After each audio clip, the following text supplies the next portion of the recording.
Tucked away in the cobbled streets of Trastevere lies one of Rome's best-kept secrets, a small stone room where Saint Francis of Assisi himself stayed, prayed, and slept. Most tourists walk right past without knowing it exists. But today, I'll take you inside Saint Francis's cell, a hidden gem in Rome that's full of history, spirituality, and legend. Welcome back to another Roman exploration. If you're planning a trip to Rome and want to see more than the Colosseum or the Vatican, this is the video for you. We're in San Francesco, Ripa, the very first Franciscan church in Rome, and it holds one of the most intimate connections to Saint Francis you'll find anywhere. The church stands close to the banks of the Tiber, once the medieval gateway where pilgrims arrived in Rome. Back in the 10th century, Benedictine monks built a hospital and chapel on the site to care for the poor and sick and to receive travelers. Then, in 1229, just 3 years after Francis's death, Pope Gregory IX transferred the property to the Franciscans.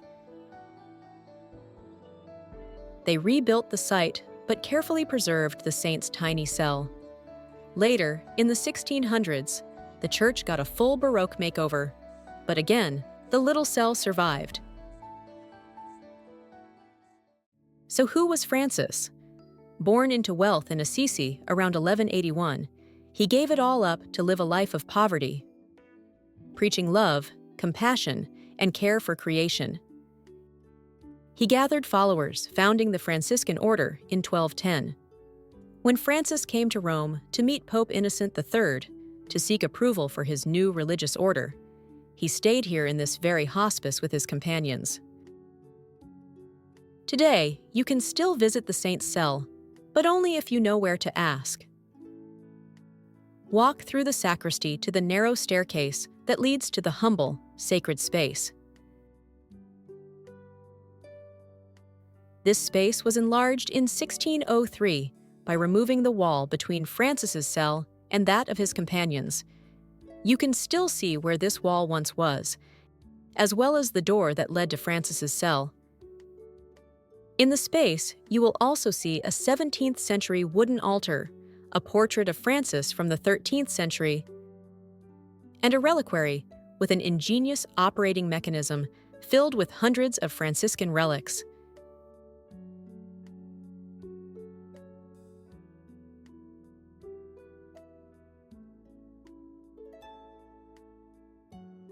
There's even a stone said to have been Francis's pillow.